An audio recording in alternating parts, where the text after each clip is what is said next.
Prométer, l'association vaudoise de promotion des métiers de la terre, les vins vaudois et leur vinothèque en ligne vauvin.ch et Paysannes et Paysans Suisses. Pour vous, la marque commune à toute l'agriculture helvétique. Présente Agriculture durable.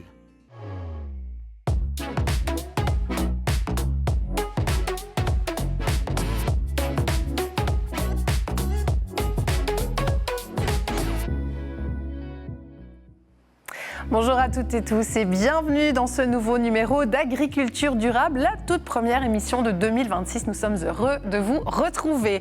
Aujourd'hui, on a choisi de s'intéresser à l'automatisation dans l'élevage. Est-ce adapté à toutes les structures et pour quels bénéfices? Réponse dans notre dossier du mois.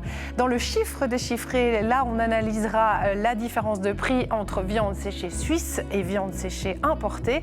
Et puis, dans notre rubrique de la fourchette à la fourche plein feu sur le chou kale. Et finalement, en toute fin d'émission, on aura le plaisir de retrouver notre toute nouvelle rubrique sur les labels suisses. Voilà, vous savez tout pour notre sommaire. Il est temps maintenant d'aller retrouver nos invités.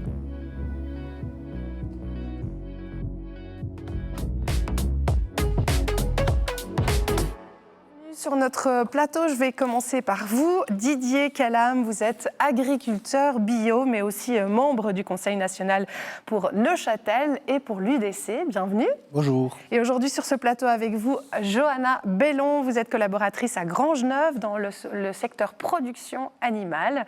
Et à vos côtés, Christophe Longchamp, président de Prométer. Bonjour, bienvenue. Bonjour. Alors aujourd'hui, je l'ai dit, on parle d'automatisation dans l'élevage. Quand on parle de cette fameuse automatisation, de quoi est-ce qu'on parle concrètement? Est-ce que ça veut dire des fermes entièrement gérées par des machines? Didier? Non, aujourd'hui, je ne pense pas. Aujourd'hui, l'automatisation a commencé par les robots de traite il y a une trentaine d'années, je pense maintenant. Oui, donc c'est pas récent. Donc c'est pas récent. Bien sûr que le développement des robots ont fait qu'il y a les systèmes d'alimentation. Système de raclage, différents systèmes. Moi, je pense qu'aujourd'hui, la robotisation dans l'agriculture est bien, mais elle a aussi ses limites pour certaines régions, surtout les régions de montagne. Et puis, il ne faut pas oublier que la main de l'homme aura toujours la main mise, surtout sur les exploitations avec du bétail, puisqu'on travaille avec du vivant. L'homme reste au centre, ça c'est très important de le mentionner. Johanna, justement, quelle est l'image qu'on peut avoir quand on dit automatisation? Est-ce qu'on a une image correcte finalement de ce que ça représente aujourd'hui? Oui, alors l'automatisation, c'est l'usage de robots qui vont automatiser justement certaines tâches. Donc, comme dit précédemment, que ce soit la traite ou l'alimentation des vaches laitières. Mais aussi, ce qui est très important, c'est que justement, ce sont des outils qui vont assister l'éleveur, qui vont l'aider à la prise de décision, mais c'est l'éleveur qui va vraiment prendre la décision finale. Donc effectivement, il reste vraiment au centre de l'exploitation. Alors, est-ce que l'automatisation aujourd'hui, c'est quelque chose avec laquelle on ne peut pas négocier, c'est-à-dire que c'est devenu central dans les exploitations? Non, alors c'est toujours donc le choix de l'éleveur. C'est lui qui va décider s'il automatise ou non son exploitation. Après, c'est clair que ça va dépendre donc de plusieurs facteurs. La main-d'œuvre, le travail, la grandeur de l'exploitation. Donc peut-être qu'un éleveur qui a la tête d'une plus grande exploitation, avec un plus grand besoin de main-d'œuvre, il va plus recourir à l'automatisation qu'un éleveur qui a la tête d'un plus petit élevage avec moins grand besoin de main-d'œuvre. Donc finalement, on peut dire que ça reste un choix, Christophe? Oui, tout à fait. Il y a aussi la rentabilité qui vient là. C'est des gros investissements. Et l'autre chose que j'aimerais ramener, c'est que on a de la peine à trouver de la main-d'œuvre qualifiée, comme dans beaucoup de corps de métier. Et puis ça peut aider en ayant un patron ou un éleveur qui est vraiment à la pointe. Et puis peut-être une personne qui va l'aider, qui sera un peu moins formée ou moins apte à utiliser un robot.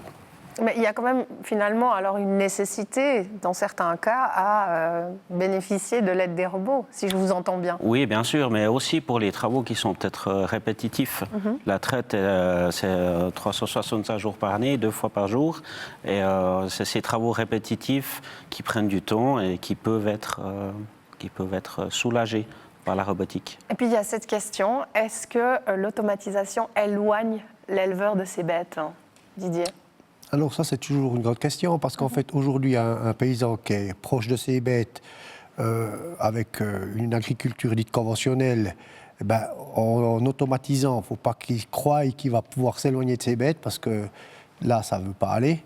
L'automatisation doit être une aide, mais celui qui croit qu'il va pouvoir faire plein d'autres choses parce qu'il a mis un robot pour traire ses vaches ou parce qu'il a un robot qui alimente, là, ça n'ira pas. De toute façon, il y a eu beaucoup de cas comme ça où certains ont cru que c'était bon, tout se faisait tout seul. Puis, c'était pas le cas. Ça n'a pas du tout été le cas. C'était des catastrophes financières aussi pour le bétail. Donc aujourd'hui, c'est vraiment une aide. Mais comme l'a dit M. Lanchard, c'est aussi par rapport à la main-d'œuvre. Mais il faut aussi savoir que dans les grosses exploitations laitières où il y a des robots, il y a toujours de la main-d'œuvre. Il en faut toujours parce que les exploitations s'agrandissent. Et puis il y a plein d'autres choses à faire. Alors justement, depuis quand rencontre-t-on l'automatisation dans l'élevage? Quels en sont les avantages? Existe-t-il des inconvénients? C'est ce que nous explique notre expert Grégoire Dubout, spécialiste en automatisme d'élevage.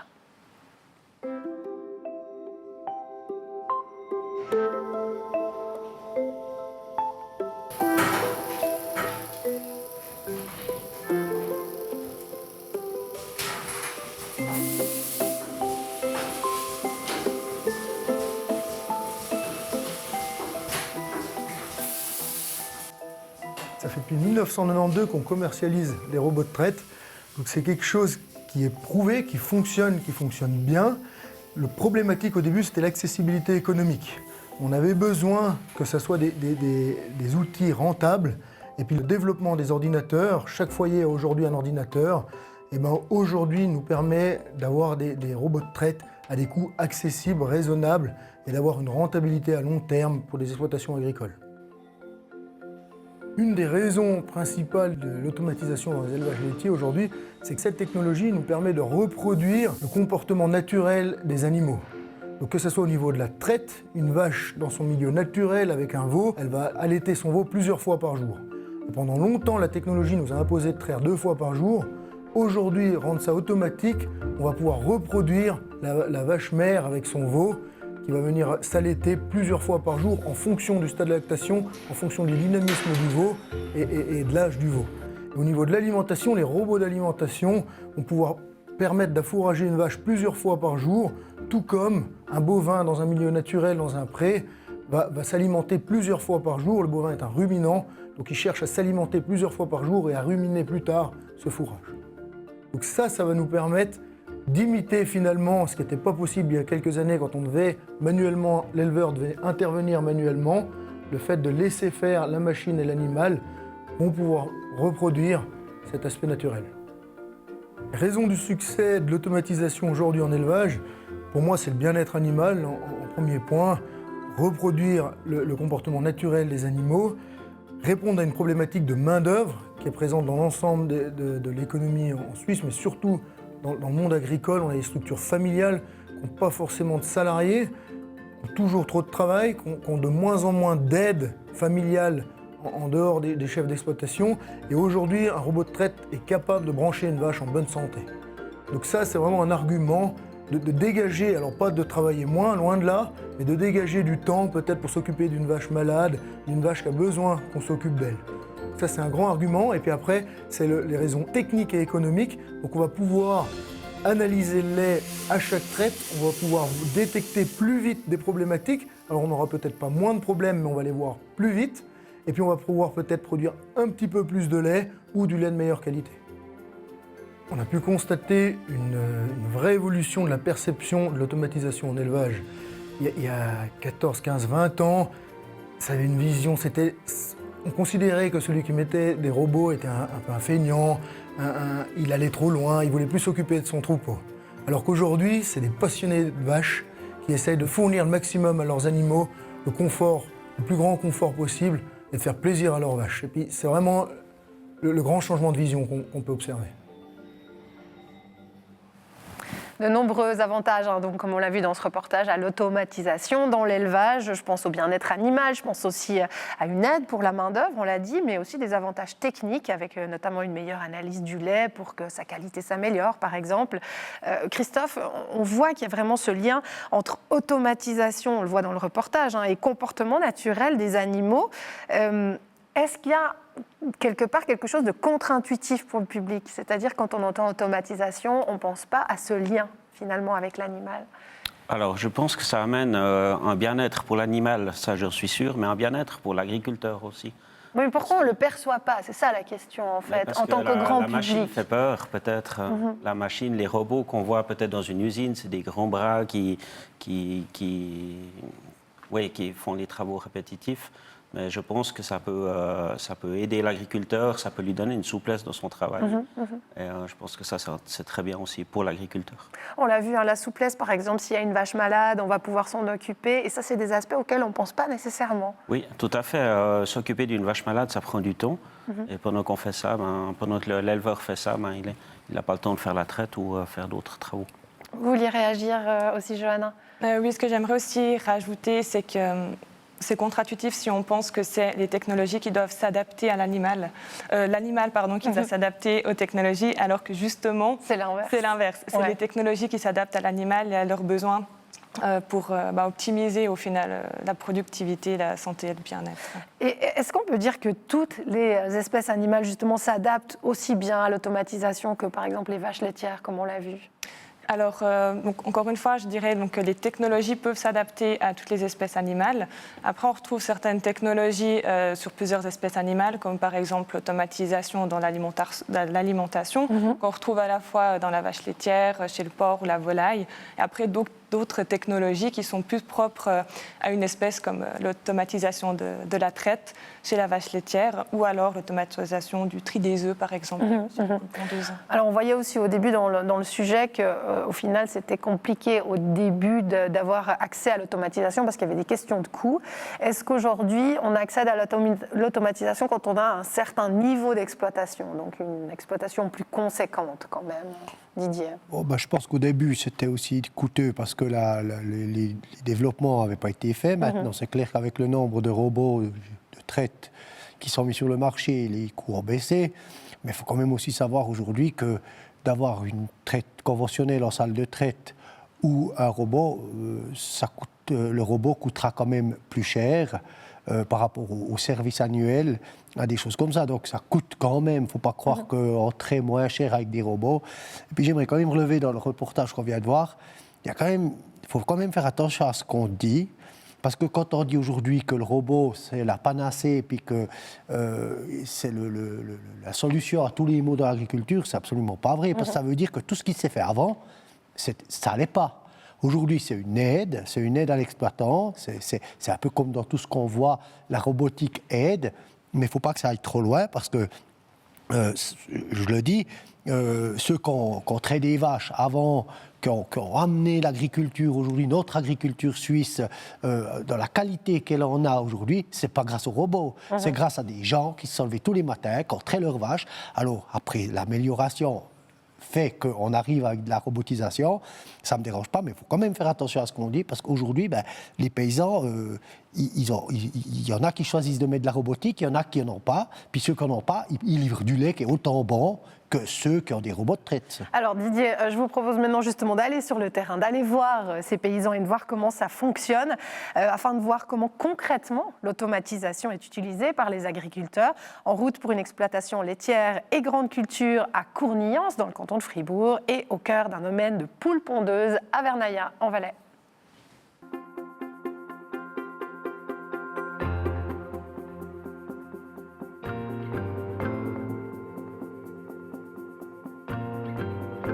Bienvenue à Cournillance sur mon exploitation bio, l'exploitation mixte où on produit des grandes cultures et également la production laitière avec environ 70 vaches. J'ai également un atelier poules pondeuses, une installation de biogaz et un magasin à la ferme. En 2005, j'ai acquis un robot de traite qui a été suivi en 2013 par un robot repousse-fourrage, puis dernièrement un robot d'alimentation, un robot racleur de caillebotis et le tout dernier, un robot qui permet de semer et sarquer la betterave ou le colza. La technologie des robots m'a toujours séduit. Ayant fait l'école d'ingénieur, j'ai toujours été au contact avec ces nouveautés, avec ces technologies et c'est vrai que j'avais envie de doter mon exploitation de ces dernières technologies. Mais l'économie du temps de travail et la rationalisation du travail était également un élément clé et avec les robots, j'ai effectivement trouvé mon chemin. Alors, le robot de traite est un instrument qui permet de traire mes vaches 24 heures sur 24. Les vaches ont chacune un collier. Lorsqu'elles arrivent au robot, elles sont reconnues et le robot décide en fonction de la programmation combien de temps elles ont, à combien d'heures d'intervalle elles peuvent se faire traire. Le robot décide si elle a le droit d'être traite ou pas. Si c'est le cas, le robot la traite, sinon le robot la relâche et elle peut aller manger ou se promener dans la ferme comme bien lui semble. C'est très important pour la vache car ça enlève complètement le stress vu qu'elle peut faire ce qu'elle veut à tout moment. Ce qui est important aussi au niveau du temps de travail ou de l'astreinte, c'est que le robot analyse le lait à chaque traite et on connaît plein d'éléments et plein de valeurs sur la qualité du lait ou les composantes du lait, ce qui permet une gestion et une optimisation du troupeau par la suite. Sur mon exploitation, le robot d'alimentation est tout autant important. Il permet d'alimenter 24 heures sur 24 les animaux qui s'y trouvent, que ce soit les petites génisses, les grandes, les vaches taries ou les vaches laitières. En fonction de la recette que l'on a introduite dans l'ordinateur, il mélange les ingrédients et ensuite vient distribuer ces aliments à l'auge.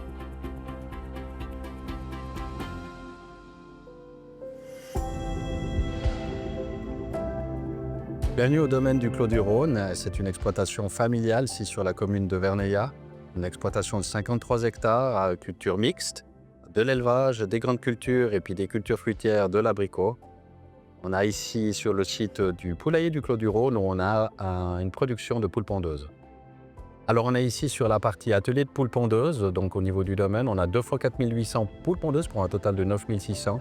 Système de production plein air, donc elles ont la possibilité d'avoir un accès au pâturage. Le poulailler existe depuis 2018, on a fait notre première série en mars 2018 et l'ensemble de la production est destiné à être commercialisé en Valais. Alors on est sur effectivement un poulailler de poules pondeuses, on a une gestion automatique des équipements qui nous aide notamment à avoir une gestion optimale du site au quotidien, 24 heures sur 24, 7 jours sur 7. Notamment en ce qui concerne la partie alimentation, qui est gérée de manière automatique avec des intervalles réguliers. Et puis aussi également au niveau de l'abreuvage, avec aussi un rassage des conduites, avec aussi un équilibrage et puis des différentes teneurs qui sont analysées de manière régulière. Aussi au niveau du climat du poulailler, avec un environnement qui doit être le plus stable possible pour avoir une production qui soit la plus optimale et puis pérenne en lien avec la santé des animaux. La gestion également de l'humidité, la gestion aussi des systèmes d'ammoniac. Il faut qu'on puisse avoir un environnement qui soit le plus stable, le plus agréable pour les poules. Aujourd'hui, on a aussi pour la récolte des œufs, c'est clair qu'avec 9000 œufs par jour, on se doit aujourd'hui d'avoir un système qui soit le plus automatisé possible, avec quand même l'œil bienveillant de l'exploitant et puis de ses employés. Mais quand bien même aujourd'hui, on doit aussi se fier à ce type de système, notamment aussi pour la sortie aux extérieurs. On a un poulailler de poules pondeuses qui sont élevées en plein air, donc les ouvertures au jardin d'hiver, les ouvertures au pâturage sont également automatisées, ce qui nous permet à nous de gagner en efficacité et en rationalité du travail. Je dirais qu'on ne peut pas vivre sans cette automatisation pour une telle structure.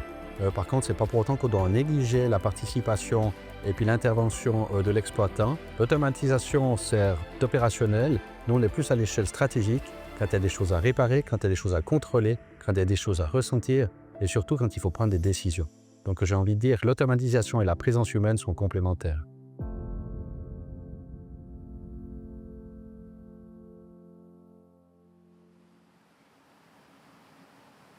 Et les deux agriculteurs qu'on voit dans ce reportage le disent, tous les deux, l'automatisation permet la gestion optimisée des élevages et aussi une rationalisation du travail. Mais néanmoins, il est clair, comme vous le disiez Didier, que l'homme reste la pièce maîtresse de ce dispositif. Mais ce qui frappe aussi dans ce reportage, c'est la liberté laissée aux vaches. On voit qu'elles peuvent finalement faire ce qu'elles veulent. Est-ce que ce type d'organisation change la relation entre l'éleveur et son troupeau ? Mais je crois que je l'ai dit avant, si l'éleveur a décidé se reporter que sur ces robots, ça n'ira pas. Mais pendant que le robot s'occupe de traire les vaches, il faut que l'éleveur continue d'aller dans les logettes, il faut que l'éleveur continue d'aller dans ses vaches. Nous, on le voit chez nous, on a de la vache allaitante. Les vaches, elles sont aussi en liberté, elles sont aussi, bon, il n'y a pas de robot, mais elles sont toujours là. Mais si on ne va pas dedans, les bêtes deviennent sauvages. C'est à peu près la même chose, c'est similaire. Il faut garder le lien, sinon ça ne jouera pas avec ou sans robot. De toute façon, c'est comme ça. L'homme doit rester le maître au milieu de son troupeau. Et puis après, c'est lui qui décide s'il veut s'automatiser, oui, de quelle manière. Voilà. Ouais. Johanna, on voit dans le reportage, il y a beaucoup quand même de données, de chiffres, d'analyses à faire avec toute cette data, comme on dit aujourd'hui. Est-ce que ça rend l'élevage plus précis ou plus complexe finalement?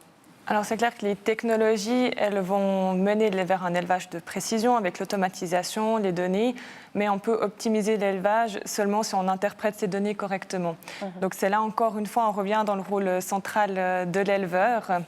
Et puis aussi, ce qu'il ne faut pas oublier, c'est que la vache n'est pas une machine, une suite de données à interpréter, c'est un animal vivant qui est complexe et qu'il faut comprendre. Donc là aussi, c'est l'éleveur, par ses connaissances, par son lien qu'il a avec les animaux, qui va pouvoir gérer son exploitation. Donc, avec ou sans automatisation, l'agriculture est complexe. Peut-être que ça donne en tout cas une vision un peu plus fine, un peu plus précise. Est-ce que l'automatisation permet aussi de mieux anticiper les problèmes sanitaires? Je pense notamment, par exemple, en ce moment avec la grippe aviaire. On a vu dans le reportage que les poules pondeuses pouvaient sortir librement. Est-ce que l'automatisation peut aider dans ce genre de situation? Alors, l'automatisation peut assurer, donc certains robots peuvent assurer un certain suivi précis de l'animal. Donc, on peut détecter de manière précoce certaines maladies, certains problèmes. Donc, par exemple, un problème de santé à la mamelle chez la vache, ou alors un problème de qualité d'eau chez les poules. Mais ce sont des systèmes de détection et non de prévention. Donc, là, dans le cas de la grippe aviaire, ce qui est important, c'est vraiment d'avoir des mesures préventives afin de limiter la propagation du pathogène et d'éviter la contamination de la volaille.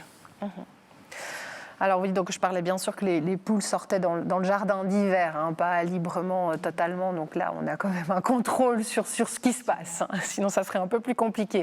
Il est temps maintenant de s'intéresser à la différence de prix entre deux sortes de viande séchée, suisse et importée, dans notre rubrique du chiffre déchiffré. Et se poser cette question, cette différence de tarifs, est-elle vraiment due à la matière première? Réponse en images. Dans l'émission À bon entendeur du 23 septembre 2025, le porte-parole de Migros affirme que la différence de prix entre la viande séchée des grisons IGP, 65 francs le kilo, et la viande séchée M-Budget du Brésil, 57 francs le kilo, s'explique par le coût de la matière première. Donc la différence de prix, elle ne va pas se faire sur la fabrication, elle va se faire vraiment sur la matière première. Il est nécessaire de remettre en contexte ces propos. Pour 1 kg de viande séchée, il faut 1,9 kg de bœuf. Le coût de matière première pour la viande IGP est de 28,50 francs. Et pour l'alternative M-Budget, de 24,70 francs. La différence entre les deux produits est de 3,80 francs. Or, l'écart du prix final est de 8 francs. La matière première n'explique donc que 3,80 francs, soit moins de la moitié. Les 4,20 francs restants proviennent nécessairement d'autres facteurs, marge, fabrication, distribution. Cette réalité arithmétique contredit directement l'affirmation selon laquelle la différence de prix se ferait vraiment sur la matière première. Les producteurs suisses, qui respectent des normes strictes et valorisent des produits régionaux de qualité, méritent une communication transparente sur la formation des prix. Il n'est pas juste qu'on laisse croire que toute la différence tarifaire leur revient, alors que les chiffres démontrent qu'une partie importante reste ailleurs dans la chaîne de valeur.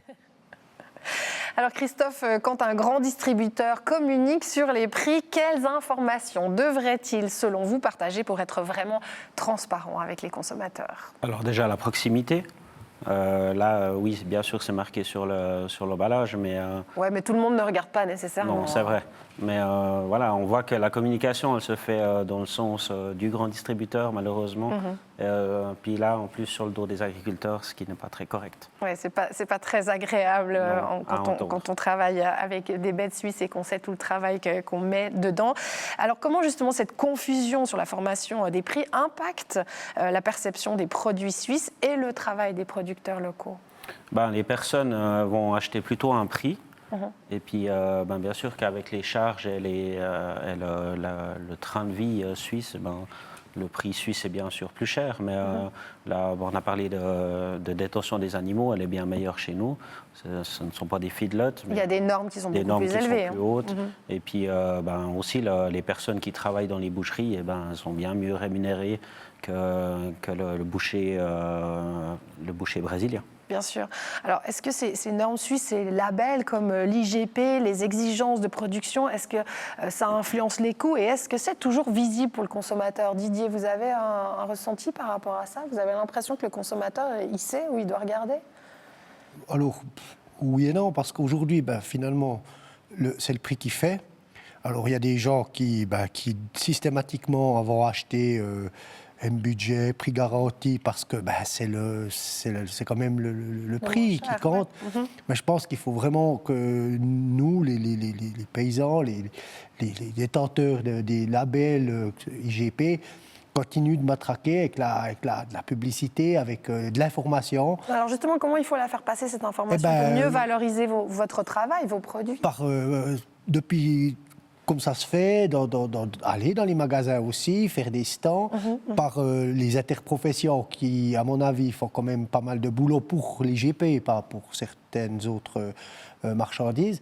Mais il faut continuer de faire vraiment une information par le biais des médias. Ça coûte un peu, mais je pense que toutes ces interprofessions ont des budgets pour ça. Nous, on le voit dans le Jura avec l'interprofession, par exemple, de la tête de moine, où ils vont sur des salons, où ils vont un peu partout. Et puis, il n'y a que ça, si on veut vraiment informer le consommateur, parce qu'on sait très bien que, bien sûr, la grosse distribution, eux, ils vont tirer la couverture à eux pour essayer de faire du chiffre avec des produits qui viennent. Donc ça, c'est très important, c'est cette communication. Johanna, en quelques mots, comment est-ce qu'on peut rééquilibrer ce dialogue finalement entre distributeurs, producteurs, consommateurs, afin de mieux valoriser les produits agricoles au final? Alors je pense que c'est à chaque acteur de la branche de s'investir dans ce dialogue. Par exemple, à Grangeneuve, dans ce sens-là, on a certains cours, par exemple à la maîtrise agricole, ou alors on organise certaines manifestations qui sont ouvertes au grand public, aux consommateurs. Ok, merci beaucoup pour ces précisions. Alors maintenant, je vous propose de parler d'un super aliment. Il est bourré de vitamines, il est antioxydant et c'est surtout la star de notre rubrique de la fourchette à la fourche. J'ai nommé le chou kale. Mais quand et comment pousse-t-il? Eh bien, réponse du côté de la ferme de Budé à Genève.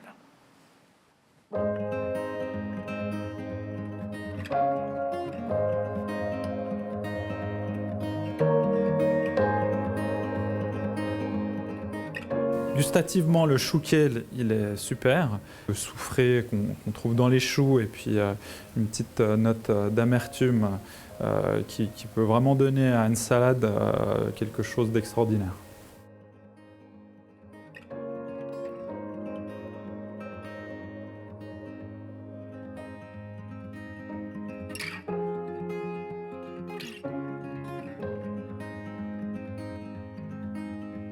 Bonjour, bienvenue à la ferme de Budé. C'est une ferme urbaine qui est presque à l'intérieur du centre-ville de Genève. C'est une très ancienne ferme, on a 300 ans d'existence. Et puis cette ferme, ce qui est magique, c'est qu'elle a continué, malgré toute l'urbanisation, à poursuivre son activité agricole. On produit des légumes qu'on vend au marché et on accueille aussi beaucoup d'élèves pour faire des visites.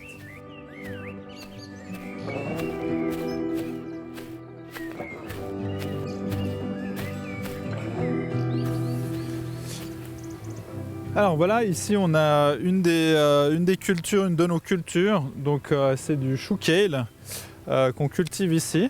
Donc c'est une culture qui est assez géniale. C'est un chou qui survit très bien et qui vit très bien le froid, donc même le gel. Donc ça donne une verdure en extérieur, on n'est pas en serre, cultivable, récoltable sur toute l'année. On appelle ça du chou kale, mais c'est un chou non paumé en fait. Il donne des feuilles. Ces feuilles ne donnent pas une boule, mais poussent. Alors donc c'est une culture qu'on aime bien, surtout en agriculture biologique. Déjà, vous voyez, il y a un paillage qui a été fait. Ça permet en fait d'avoir des surfaces où d'autres mauvaises herbes ne vont pas réussir à pousser. Ça permet aussi de garder le sol plus frais. Donc il n'y a pas de... quand vous avez un sol mis à nu, en fait, par remontée capillaire, vous perdez de l'humidité, puis c'est un sol qui risque... les plantes risquent de souffrir s'il y a un coup de chaleur, tandis que quand vous avez un sol bien paillé comme ça permet vraiment de garder de l'humidité dans le sol. Dès que le chou kale commence à pousser, il sort, il est bien distinct, on peut bien travailler pour aller chercher les feuilles, pour aller récolter, et puis la paille ne nous gêne pas du tout. Le chou kale, on vient prélever en fait, au fur et à mesure qu'il pousse, on vient prélever des feuilles. On les détache de cette manière-là. Alors là, au plein de mois de janvier, le chou va prendre beaucoup de temps pour pousser, mais je dirais dès qu'il commence à faire chaud, en fait, il va vite développer des feuilles. Et puis nous, au fur et à mesure, on va en fait lui ôter des feuilles. Et puis c'est ces feuilles-là, de cette un peu plus grand, on va dire, de ce calibre-là qu'on vend au marché. La plante, elle pousse par le haut, donc on ne prélève pas les feuilles par le dessus ou toutes les feuilles qui vont encore pouvoir pousser. On les prélève vraiment latéralement et puis plutôt celles du bas. En hiver, on dit que le chou kale, en fait, il a meilleur goût parce que souvent il a pris la gelée, et ce qui lui permet d'avoir un peu plus de sucre, justement pour combattre un peu les grands froids. Il développe du sucre et il a un goût un peu plus sucré qu'en plein été.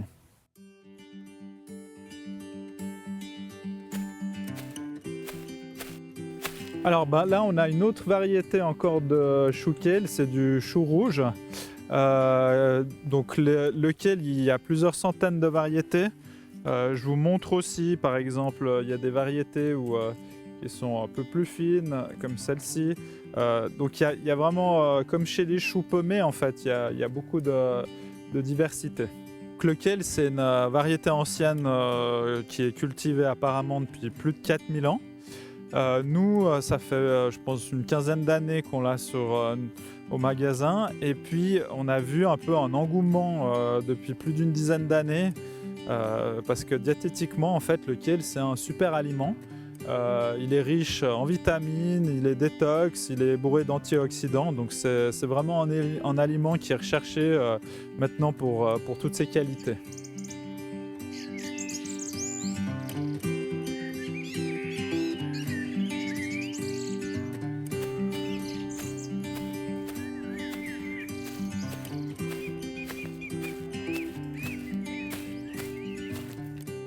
Donc voilà, une fois qu'on a récolté le kale, on vient de rincer là. On le récolte à peu près 3 fois par semaine à la belle saison. Donc il y a toujours du kale très très frais disponible au magasin.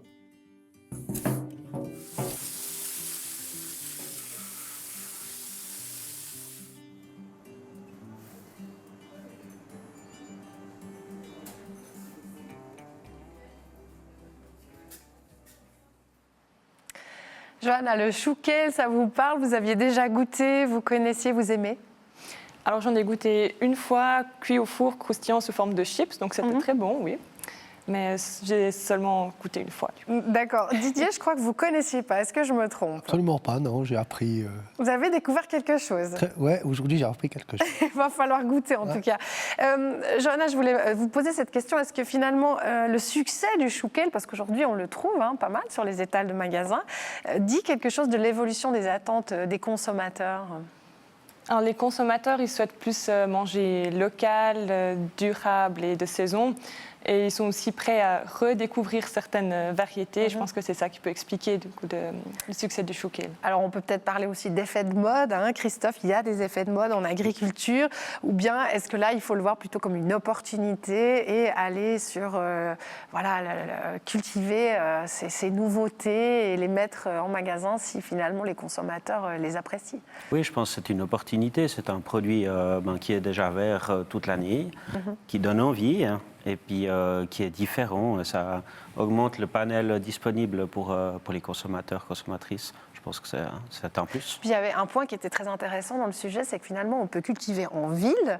Est-ce que ça rapproche, on va dire, le consommateur urbain de l'agriculteur? Oui, bien sûr. Le fait que les gens voient la culture et puis comment c'est fait, et puis qu'ils puissent poser des questions aux cultivateurs, c'est très très bien. Didier, qu'est-ce que vous pensez de ce point-là? Oui, alors après, on voit bien que c'est à Genève, sur cette ferme qui a 300 ans, il n'y a que là que ça peut se faire. Parce qu'après, je pense qu'il y a d'autres endroits où il y a du chouquet, hein. Ils produisent pas mais toute je dis la Suisse en romande, ville, quand même. vous voyez, il n'y a pas dans toutes les villes de Suisse romande où il y a une ferme en pleine ville. Non, je pense qu'aujourd'hui, ce qui est important, c'est que ce produit soit produit, puis que les gens l'apprécient par rapport à ses qualités, qu'il soit produit en ville ou dans la campagne, et puis surtout en agriculture biologique, c'est le plus important à mon avis. Est-ce qu'à votre avis, il y a d'autres légumes oubliés ou nouveaux légumes, ou fruits d'ailleurs, qui mériteraient d'être redécouverts? Mais je pense, bien sûr, qu'il y a plein de choses qui pourraient être remises sur le marché. Après, il faut que ce soit la volonté des consommateurs et surtout des gens qui veulent le produire. Parce que tant qu'il n'est pas produit, les gens ne le savent pas. Aujourd'hui, ce chouquet, je ne connaissais pas. Je pense que c'est quelque chose qui vaut la peine de développer. Et puis qu'on puisse en avoir partout en Suisse romande. Je ne sais pas à la Chaux-de-France si j'en trouverai. Je pense que oui. Ça m'intéressera d'aller voir au marché s'il y a du chouquel. Nous, on est curieux de savoir si vous goûtez. Vous nous direz si vous avez aimé. Pas de souci. Alors, il est temps maintenant de découvrir notre toute nouvelle rubrique consacrée aux labels agricoles. En effet, en tant que consommateur, il est parfois difficile de s'y retrouver parmi les nombreux labels qu'on découvre en magasin. Et chaque mois, nous accueillerons donc un ou une représentante d'un label agricole qui viendra le présenter. Aujourd'hui, j'ai le plaisir d'accueillir Pascal Olivier. Vous êtes responsable de l'antenne romande de BioSuisse à Lausanne. Et vous êtes venu nous parler du label Bourgeon. Bonjour Pascal. Bonjour. Merci d'avoir accepté notre invitation. En quelques mots, ce label, ce BioSuisse, qu'est-ce que c'est? BioSuisse, c'est finalement la fédération nationale qui regroupe plus de 90% des 7000 fermes qui produisent en bio en Suisse, mais c'est autant aussi, ça regroupe les vignerons, les horticulteurs, les pisciculteurs, même les apiculteurs. C'est vaste. Et c'est vaste, et c'est regroupé dans une trentaine d'associations régionales, comme par exemple BioVaud, BioNeuchâtel, ou BioFribourg, BioValais et d'autres. Et qu'est-ce que ça nous garantit, ce label bio?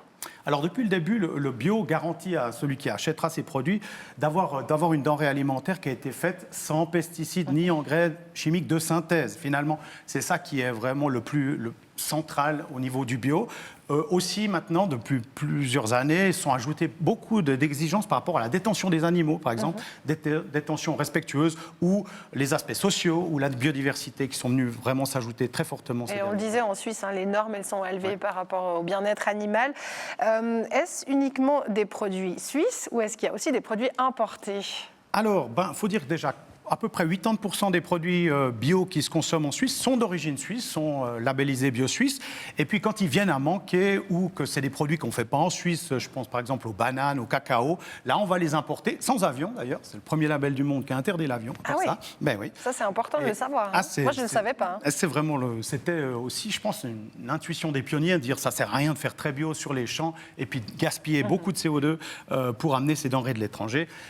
Denrées qui sont importées, et là je précise aussi, c'est important de le dire, que les travailleurs ou les ouvrières agricoles à l'étranger aussi sont scrupuleusement audités par rapport aux normes sociales qui sont si respectées. Alors justement, comment est-ce que vous contrôlez, bon ça c'est l'étranger, mais on imagine qu'il y a les fermes qui sont ici aussi en Suisse, comment est-ce que vous contrôlez pour garantir ce cahier des charges? Oui, c'est très important pour la crédibilité du label, le contrôle. Alors en Suisse, il y a 4 organismes qui sont vraiment accrédités pour faire des contrôles bio. Les plus importants pour l'agriculture, c'est Biotest Agro, BioInspecta, qui viennent au moins une fois par année en présentiel, donc sur chaque ferme. C'est quand même à peu près 4 fois plus que l'agriculture dite standard, enfin PER. Voilà, ça c'est quelque chose de très important pour nous. En plus de ça, il y a au moins sur 5% des fermes des analyses de résidus chimiques qui sont prises par les contrôleurs bio et ensuite, bien sûr, les contrôles par le chimiste cantonal en général qui viennent s'ajouter à cela. Alors maintenant, la question des fois qui fait débat, c'est comment est-ce qu'on justifie la différence de prix entre le produit bio et le produit conventionnel? C'est clair qu'on le voit au rayon, il y a une différence de prix qui est nette.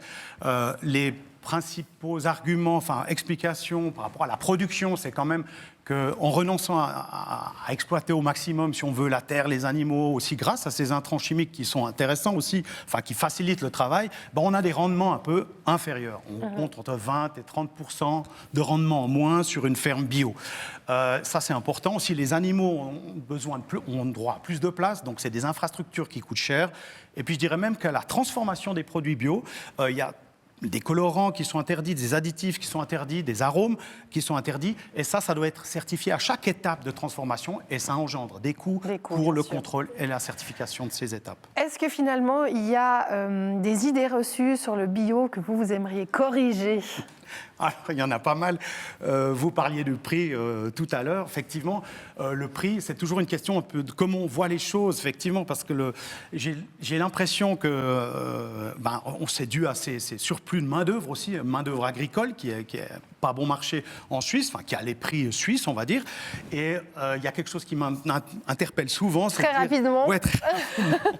C'est qu'on se dit, voilà, le bio est trop cher, mais je trouve finalement, par rapport aux bénéfices environnementaux et sociétaux que ça apporte, c'est peut-être le conventionnel qui est trop bon marché. Ah, c'est une bonne question. On va y réfléchir. Merci beaucoup, Pascal Olivier, d'être venu nous trouver aujourd'hui pour nous parler de ce label Bourgeon Bio Suisse. Quant à vous, merci de nous avoir suivis aujourd'hui et on vous retrouve bien évidemment en mars prochain pour un nouveau numéro d'Agriculture durable. On y parlera de chef d'exploitation au féminin, s'il vous plaît, en l'honneur de l'année internationale des agricultrices. Merci à vous d'avoir accepté notre invitation aujourd'hui sur ce plateau. À très bientôt. Au revoir.